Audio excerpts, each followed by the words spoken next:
할렐루야. 8월 17일 토요일 새벽 기도를 시작하겠습니다. 사도신경으로 우리 신앙을 고백합니다. 나는 전능하신 아버지 하나님 천지의 창조주를 믿습니다.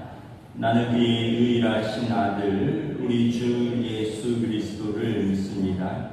그는 성령으로 잉태되어 동정녀 마리아에게서 나시고 본디오 빌라도에게 고난을 받아 십자가에 못 박혀 죽으시고 장사된 지 사흘 만에 죽은 자 가운데서 다시 살아나셨으며 하늘에 오르시어 전능하신 아버지 하나님 우편에 앉아 계시다가 거기로부터 살아있는 자와 죽은 자를 심판하러 오십니다. 나는 성령을 믿으며 거룩한 공교회와 성도의 교제와 죄를 용서받는 것과 몸의 부활과 영생을 믿습니다. 아멘. 찬송가 586장 찬양하시겠습니다. 찬송가 586장입니다.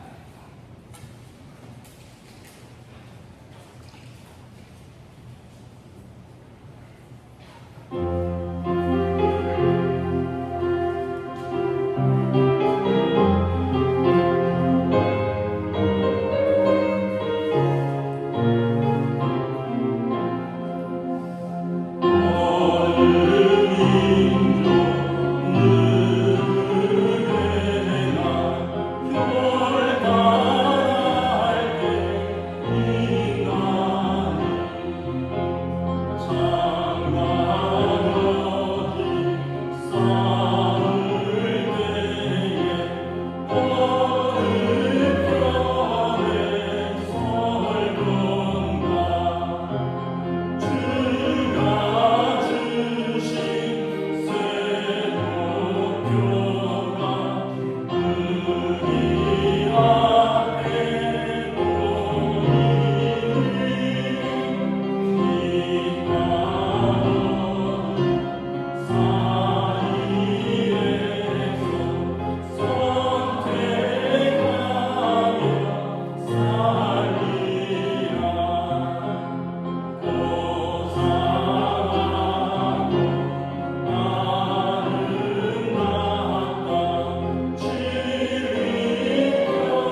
구약성경 열왕기하 24장 8절부터 25장 7절까지 말씀 보도록 하겠습니다. 구약성경 605페이지입니다. 열왕기하 24장 8절부터 25장 7절까지 말씀입니다. 저 여러분들이 한 절씩 교도하겠습니다. 여호야긴이 왕이 될 때 나이가 18세라 예루살렘에서 석 달간 다스리니라. 그의 어머니의 이름은 느후스다요 예루살렘 엘라단의 딸이더라. 여호야긴이 그의 아버지의 모든 행위를 따라서 여호와 보시기에 악을 행하였더라. 그때 바벨론의 왕 느부갓네살의 신복들이 예루살렘에 올라와서 그 성을 에워싸니라. 그의 신복들이 에워쌀 때에 바벨론의 왕 느부갓네살도 그 성에 이르니 유다의 왕 여호야긴이 그의 어머니와 신복과 지도자들과 내시들과 함께 바벨론 왕에게 나아가며 왕이 잡은 이때는 바벨론의 왕 18째 해라. 그가 여호와의 성전의 모든 보물과 왕궁 보물을 집어내고 또 이스라엘의 왕 솔로몬이 만든 것 곧 여호와의 성전의 금그릇을 다 파괴하였으니 여호와의 말씀과 같이 되었더라.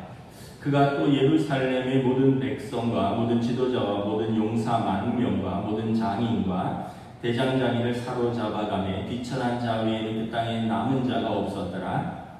그가 여호야긴을 바벨론으로 사로잡아가고 왕의 어머니와 왕의 아내들과 내시들과 나라에 권세 있는 자도 예루살렘에서 바벨론으로 사로잡아가고 또 용사 7,000명과 장인과 대장장이 1,000명 곧 용감하여 싸울 만한 모든 자들을 바벨론 왕이 바벨론으로 사로잡아가고 바벨론 왕이 또 여호야긴의 숙부 matthania를 대신하여 왕으로 삼고 그의 이름을 고쳐 시드기야라 하였더라. 시드기야가 왕이 될 때 나이가 21세라 예루살렘에서 11년간 다스리니라. 그의 어머니 이름은 하무달이요 림나인 예레미야의 딸이더라. 그가 여호야긴의 모든 행위를 따라 여호와 보시기에 악을 행한지라. 여호와께서 예루살렘과 유다를 진노하심이 그들이 그 앞에서 쫓아내실 때까지 이르렀더라. 시드기야가 바벨론 왕을 배반하니라. 시드기야 제9년 10째 달 10일에 바벨론의 왕 느부갓네살이 그의 모든 군대를 거느리고 예루살렘을 치러 올라와서 그 성에 대하여 진을 치고 주위에 토성을 쌓으매 그 성이 시드기야 왕 11년까지 포위되었더라. 그의 넷째 달 9일에 성중에 기근이 심하여 그 땅 백성의 양식이 떨어졌더라. 그 성벽이 파괴되매 모든 군사가 밤중에 두 성벽 사이 왕의 동산 견문길로 도망하여 갈대아인들이 그 성읍을 에워쌌으므로 그가 아라바 길로 가더니 갈대아 군대가 그 왕을 뒤쫓아가서 여리고 평지에서 그를 따라잡으며 왕의 모든 군대가 그를 따라 흩어진지라.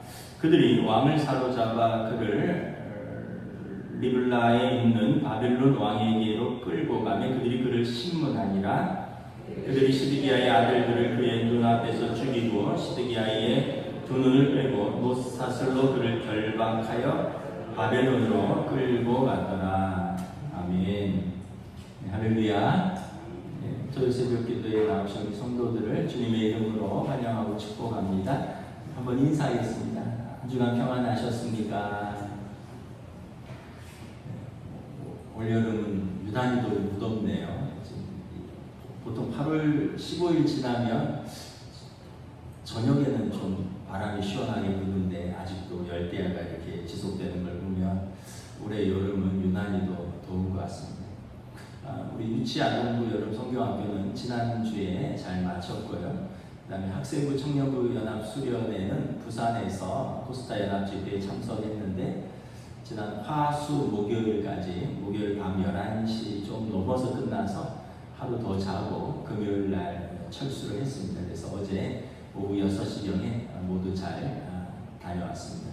은혜 가운데 잘 다녀왔고 또 기도해 주신 우리 성도님들 또 헌금해 주신 우리 성도님들께 감사를 드립니다. 우리가 이제 열왕기 상하 말씀을 보고 있는데 열왕기 상하는 이제 남유다와 북이스라엘의 그 역사와 그 왕들의 기록입니다. 특별히 이제 지금은 이제 거의 마지막 한 너댓 왕을 보여주고 있습니다.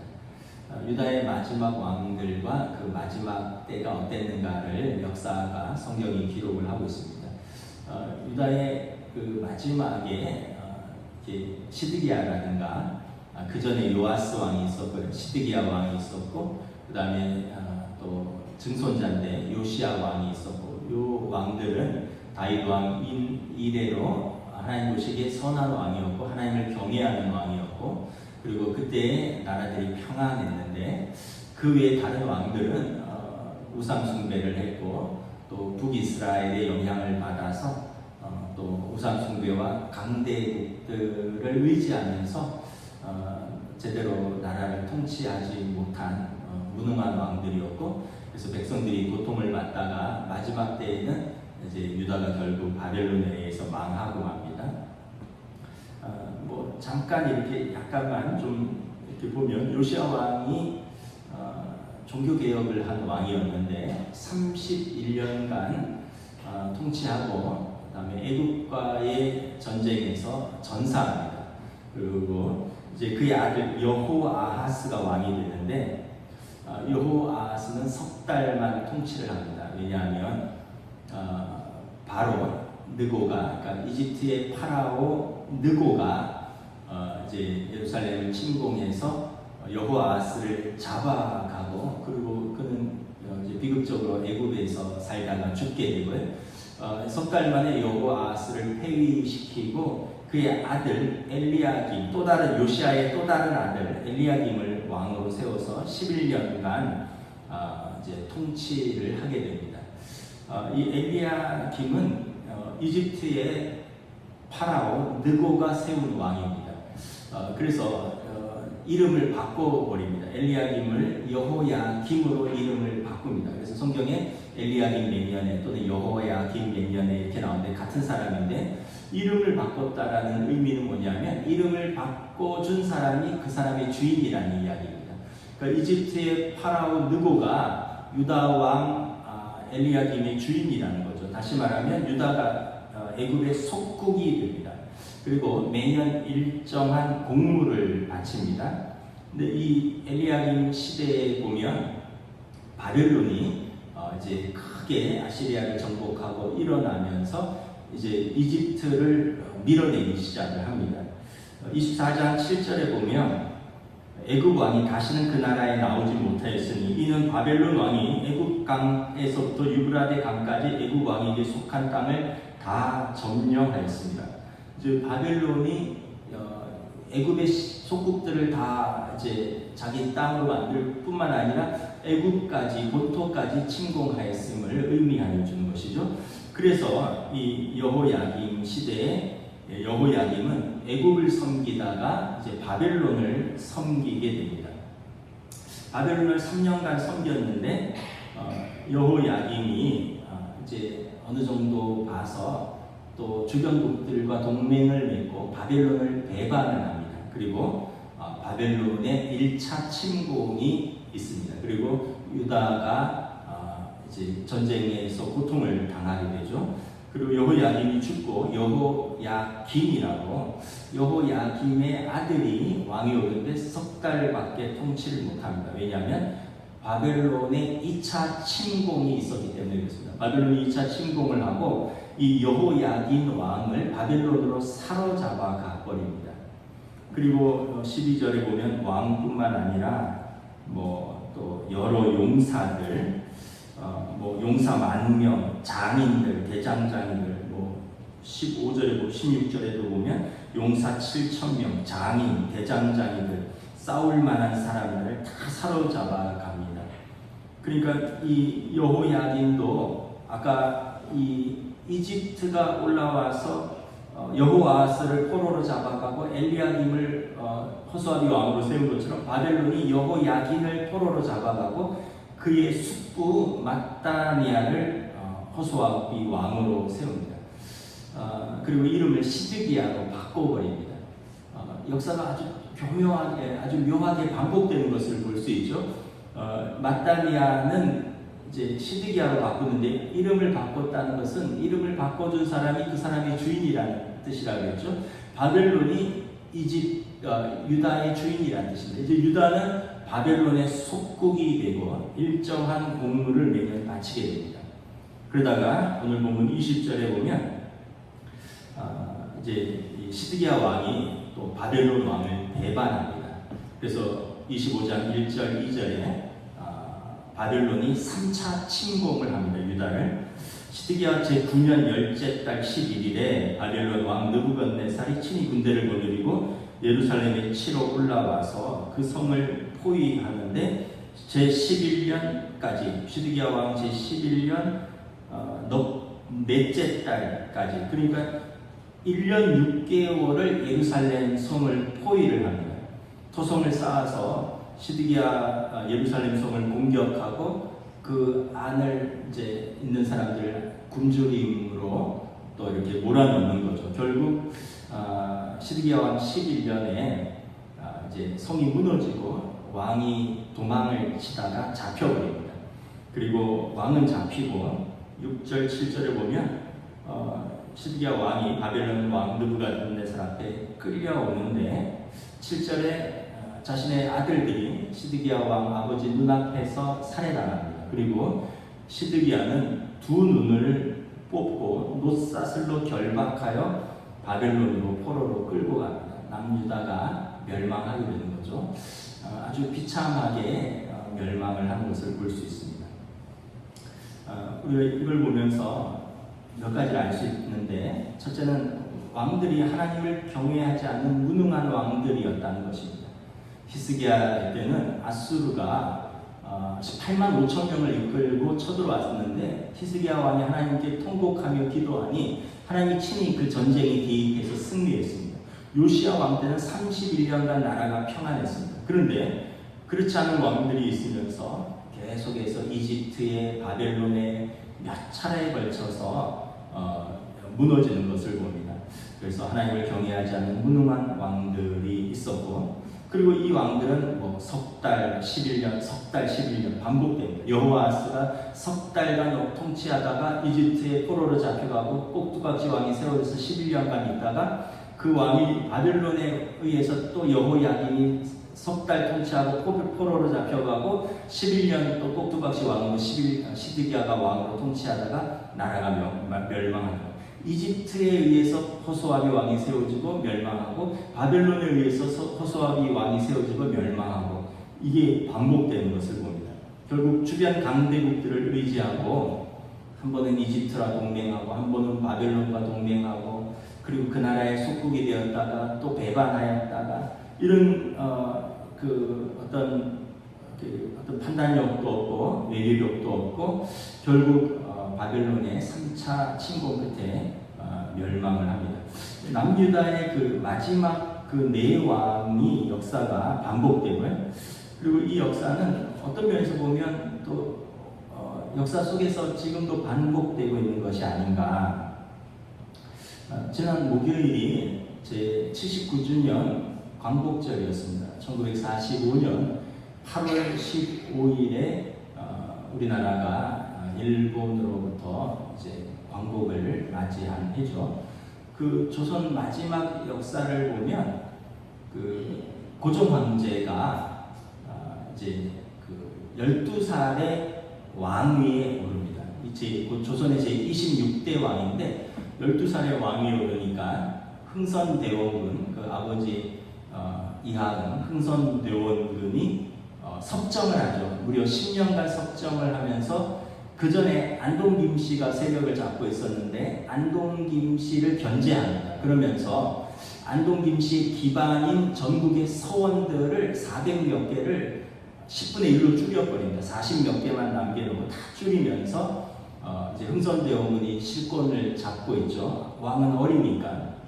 근데 이제 그 반발이 일어나서 유림들이, 서원의 유림들이 이제 일어나고, 그러면서 이제 고종이 이제 10년이 지났으니까 22살이 되니까 아버지에 대해서 불만이 있으니까 그것을 유림들의 반발을 계기로 아버지를 물러나게 하고 친정으로 통치를 합니다. 그러면서 이제 그 왕비였던 민씨가 이제 같이 이제 외척이 등장하게 됩니다. 우리가 명성황후는 이후에 조선이 이제 대한제국으로 국호를 바뀐 이후에 명성황후가 되는 겁니다. 황제, 황후. 그 전에는 왕과 왕비인 거죠. 왕비 민씨가 이제 외척으로서 또 역할을 하는 거죠.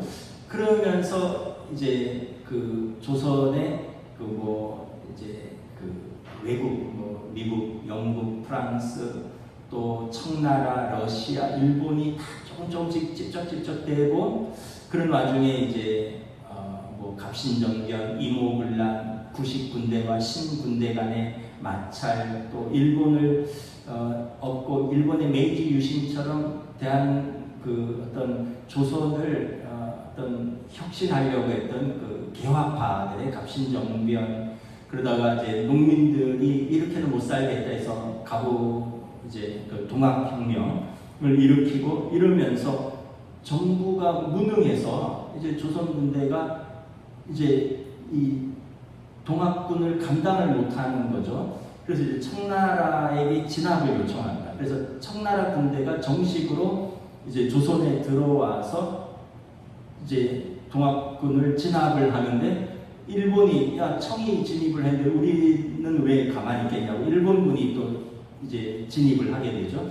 그러니까 이제 이거를 결국 조선의 무능함이죠. 자기 나라 백성들을 자기들이 통치하지 못하니까 외국 군대에 요청을 하고 그러면서 다른 또 일본도 들어오고 그러다가 이제 청일 전쟁에서 그 동학군은 아주 잔인하게 진멸되고 청일 전쟁이 우리 땅에서 조선 땅에서 또 그 경계인 청나라 쪽 경계에서 일어나서 이제 일본이 청일 전쟁에서 승리를 합니다. 그러니까 이제 일본이 이제 조선의 주도권을 잡은 상황에서 고종과 이제 왕비 민씨가 러시아를 끌어들이죠. 그리고 러시아를 의지하는데 일본에서 볼 때는 이 명성황후를 죽여야 되겠다. 그래서 이제 을미사변이라는 1904년에 명성황후를 시해하고 그건 이제 그 전이네. 한참 전에 이제 을미사변으로 명성황후를 시해하고 고종이 아들 순종을 데리고 러시아 공사관으로 피신하죠. 이게 아관파천이고 그리고 나서 러시아가 좀 균형을 잡으니까 고종이 아들을 데리고 독수궁으로 환궁합니다.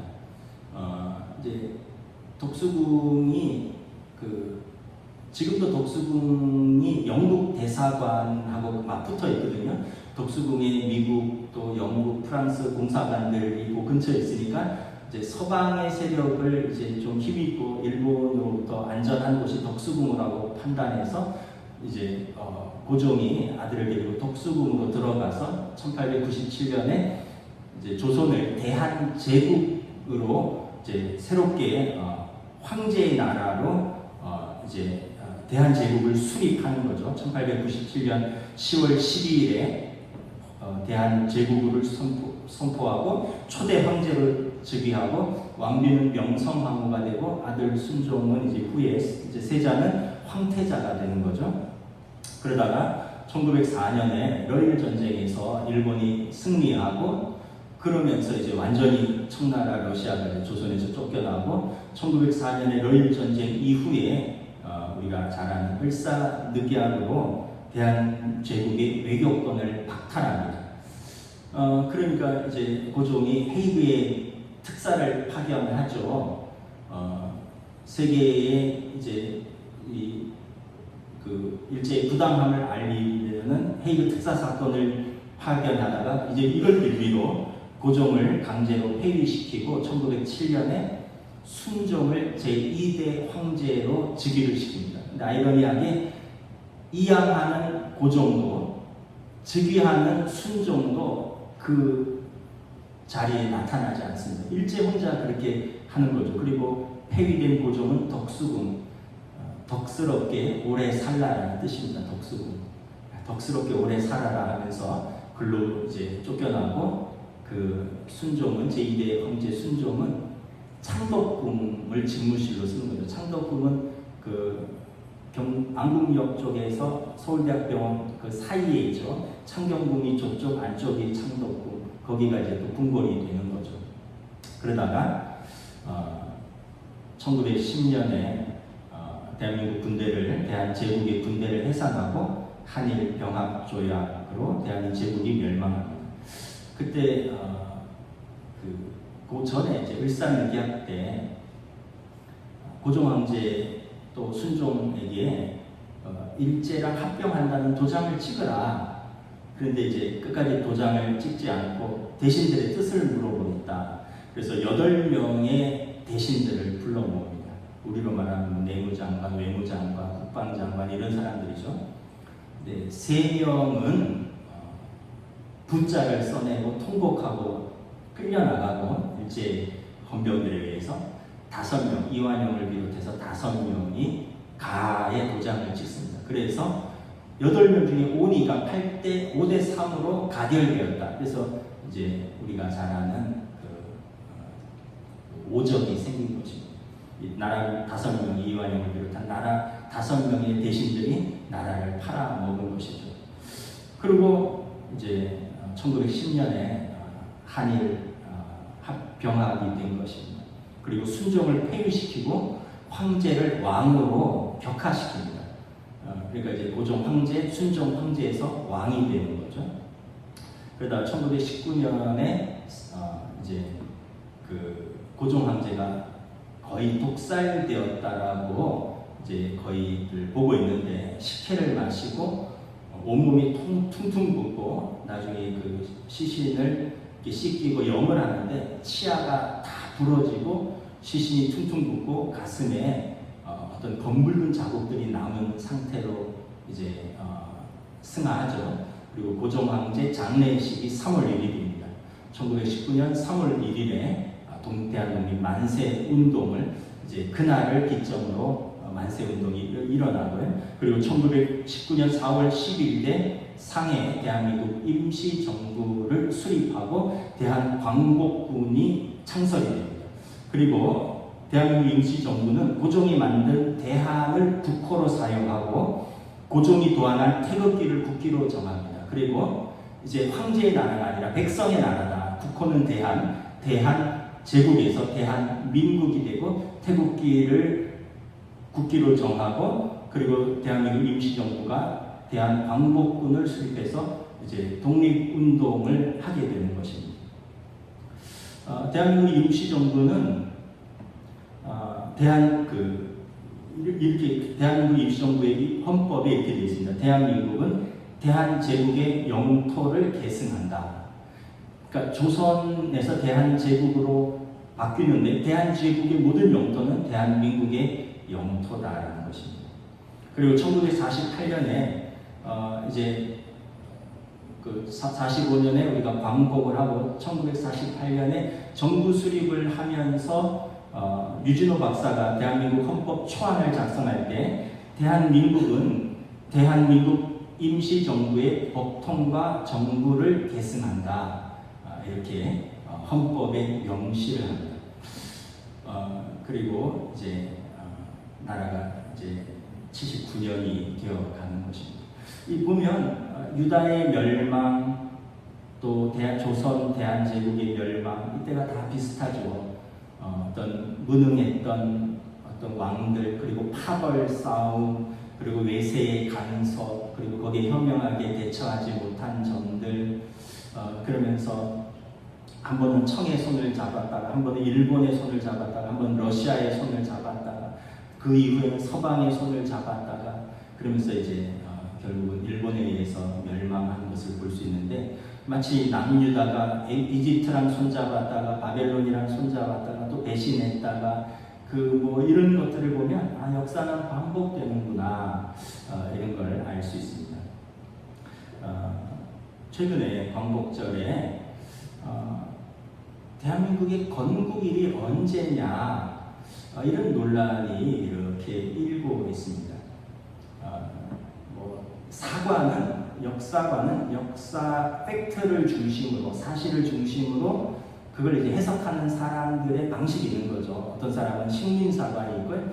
또 어떤 사람들은 뭐 민족사관이 있고 단재 신채호 선생님 같은 경우는 또 민족사관이었고 또 뭐 많은 사람들이 뭐 여러 가지 사관을 가지고 있는데 사관은 여러분들도 각자의 사관이 있으므로 제가 이렇게 어떤 사관이 옳다라고는 말하지 않겠습니다. 그건 각자의 가치관이니까. 근데 이제 팩트, 사실만, 역사적 사실만 놓고 이렇게 판단을 해볼 때 우리나라가 1910년에 일제 강제 합병되고요. 1919년에 대한민국 임시정부가 상해에 수립되고 임시정부 헌법에 대한제국에서 대한민국 백성들의 나라로, 황제의 나라에서 백성들의 나라로 고종이 사용한 대한이라는 그 나라의 국호를 그대로 사용하고 고종이 도하나 태극기를 그대로 국기로 사용하면서 대한민국은 대한제국의 영토를 그대로 계승한다.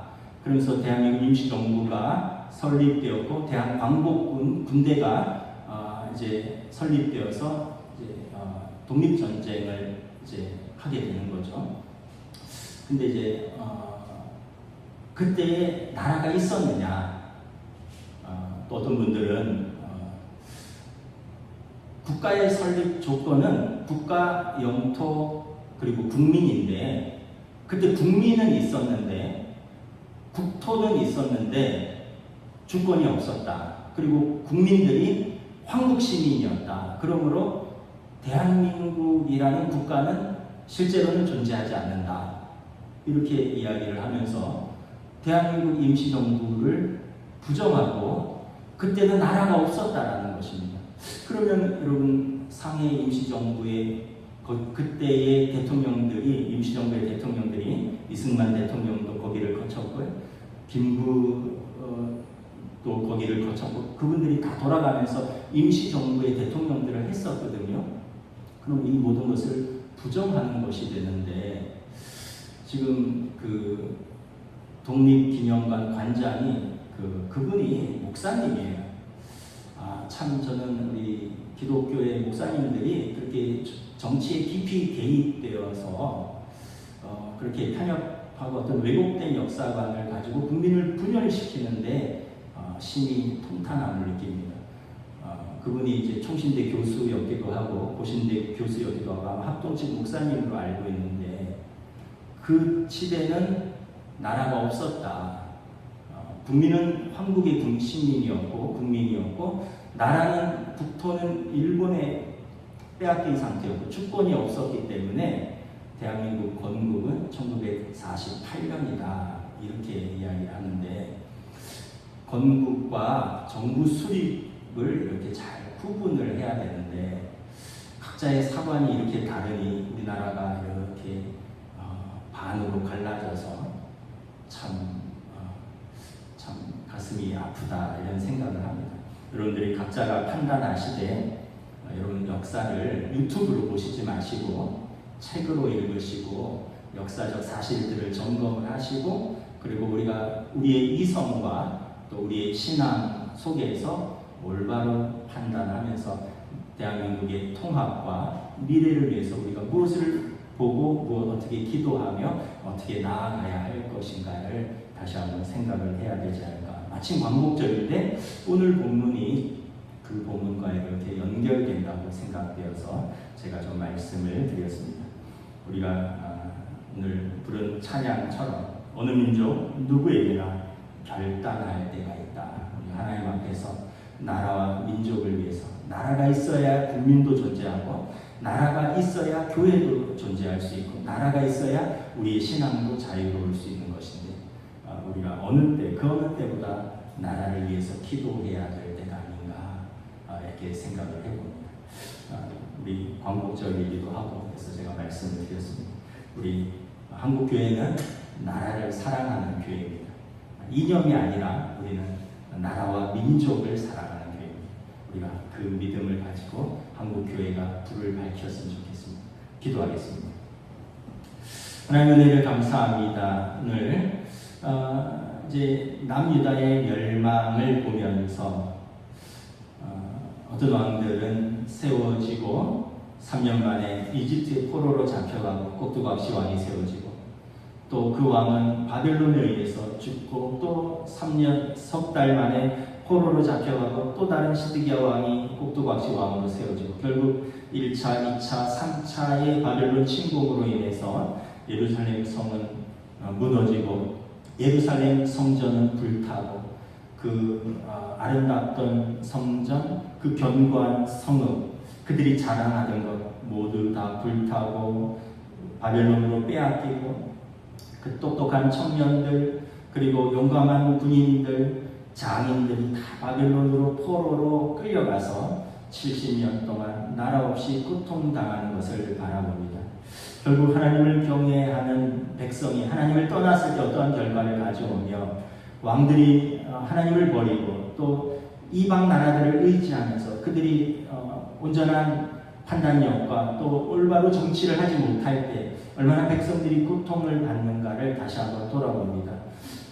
우리가 광복 79주년을 맞이하면서 참으로 우리가 조선 왕조 500년 또 대한제국의 짧은 역사 그리고 일제 36년의 그 아픔의 시절 그리고 1945년 광복하고 또 우리가 정부를 수립하고 오늘에 이르기까지 대한민국의 근현대사 속에서 하나님의 간섭하심과 하나님의 은혜가 있었음을 고백합니다. 그리고 또 나라를 위해서 백성을 위해서 정말 피 흘린 많은 우리의 선배들 또 조상들 또 순국 선열들 그리고 한국교회와 이 나라를 위하여 기도한 많은 순교자들 우리의 믿음의 선진들이 있었음을 고백합니다. 우리가 감사를 드리고 오늘 우리에게 맡겨진 이 사명 이 시대에 우리가 어떻게 세워나가며 어떻게 섬겨나갈 것인가 하나님 앞에서 믿음으로 결단하게 하시고 기도함으로 섬기게 하시며 또 우리가 충성스럽게 이 나라와 이 민족을 위하여 섬겨나갈 수 있는 우리 한국교회 이 백성들로 인도하여 주시옵소서. 성령님 또 이 땅의 모든 지구상에 지금 전쟁과 또 기근과 여러 가지 어려움으로 고통당하는 백성들 하나님 아버지께서 은혜 베풀어 주시고 평강의 왕이신 메시아가 오심을 기다리며 이 땅이 회복되기를 간절히 간구하오니 은혜 베풀어 주시옵소서. 감사를 드리오며 우리 주 예수 그리스도 이름으로 기도드리옵나이다. 아멘. 하늘에 계신 우리 아버지, 아버지의 이름을 거룩하게 하시며 아버지의 나라가 오게 하시며 아버지의 뜻이 하늘에서와 같이 땅에서도 이루어지게 하소서. 오늘 우리에게 일용할 양식을 주시고 우리가 우리에게 잘못한 사람을 용서하여 준 것 같이 우리 죄를 용서하여 주시고 우리를 시험에 빠지지 않게 하시고 악에서 구하소서. 나라와 권능과 영광이 영원히 아버지의 것입니다. 아멘.